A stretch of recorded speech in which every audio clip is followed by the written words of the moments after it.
Hello YouTube, it's Peter Gaming Scotland here, and welcome back to another video. Hope you guys are well and gaming lots. So in today's video, we'll be looking at the most anticipated games of 2020. So before we get into the video, the release dates shown in today's video aren't set in stone and could change at any time. So without further ado, let's jump into the most anticipated games of 2020. So first up then we have Dragon Ball Z Kakarot Rock coming January 17th, the newest entry in the Dragon Ball Z series. I originally played a Dragon Ball Z game on I think PS2 back at a friend's house. I had a lot of fun in the fighting game, but recently of late they've become more sort of open worldy, and I'd be intrigued to see how the fighting game and the open world game come together in one of the newest Dragon Ball Z games in the franchise. So next up then we have Kingdom Hearts Remind DLC coming January 23rd. This was originally announced at one of Sony's recent State of Plays in December. For all you Kingdom Hearts fans, this will be interesting to see if you enjoy it as much as the main game. Next up then we have Yakuza 5 Remaster. This is coming February the 11th, 2020. This is this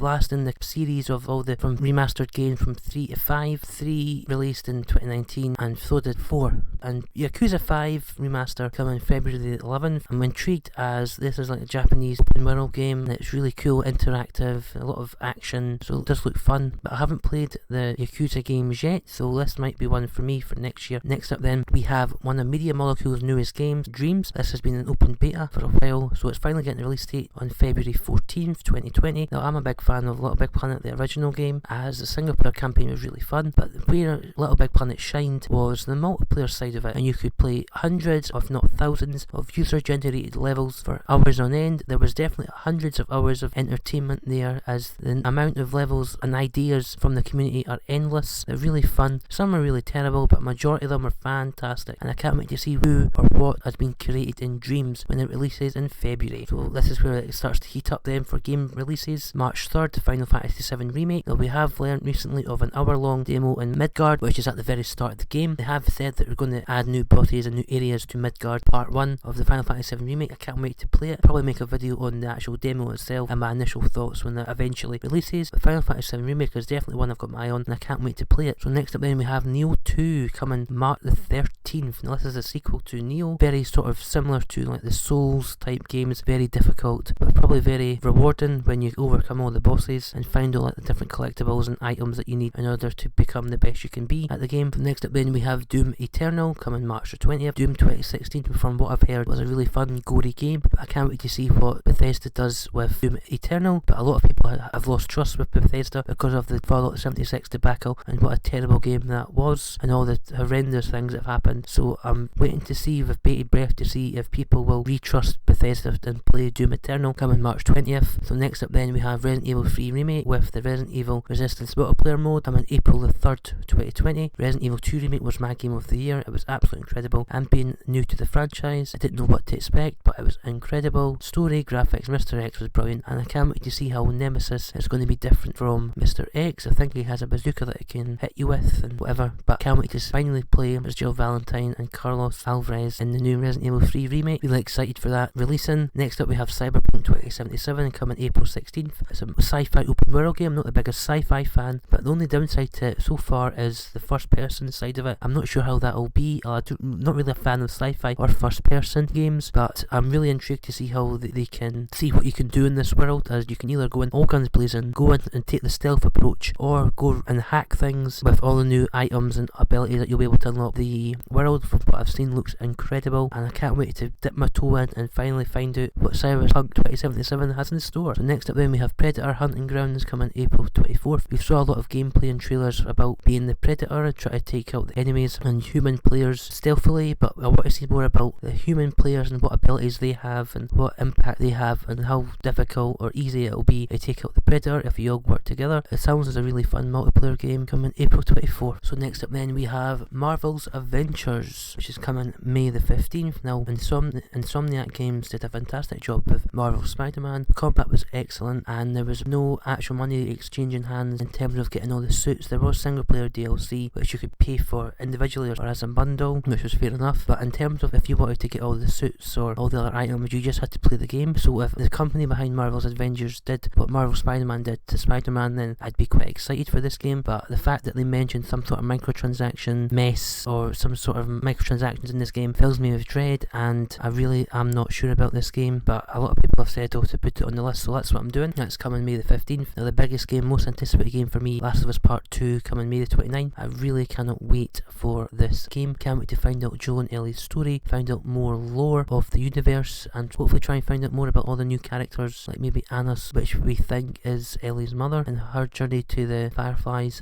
and to see if Dina really is infected. I really can't wait to see, but Naughty Dog will hopefully pull it out the bag yet again. So that's coming in May. I was disappointed that it was delayed a couple of times. It was originally meant to be coming in late November or December 2019, as it was originally hinted at the Game Awards of 2018 under the Stanley Parable segment, but then it was delayed to February, and now it's been delayed to May. I'm all for a game getting delayed. It is disappointing, but if it means the game can be the best it can be when it finally releases, then I'm all for it, and hopefully Naughty Dog will knock it out the park yet again. Now, we have initially got a release window for Ghost of Tsushima coming summer 2020. I personally think, if you've seen previous videos, that it's coming August 2020, as that 3 months gives The Last of Us enough time in the spotlight to shine and for people to play it and platinum it before Ghost of Tsushima comes out. Like, personally, I would love to see Ghost of Tsushima coming in June, July, over the quieter months of the gaming calendar, but August gives The Last of Us that time in the spotlight before Ghost of Tsushima comes out. I really can't wait to see what Ghost of Tsushima and Sucker Punch have done with this world and game, and it'll also be interesting to see what feudal Japan has in store for us when we play a revenge story when Ghost of Tsushima releases later in the year. There you go, guys, that has been my most anticipated games of 2020. Let me know your thoughts down below of what your most anticipated games of 2020 are in the comments section below. But as always, that is the end of today's video. Thank you very much indeed for watching. I've been PS3 Gaming Scotland, and I'll see you on another video. Thanks very much indeed, guys. Bye bye.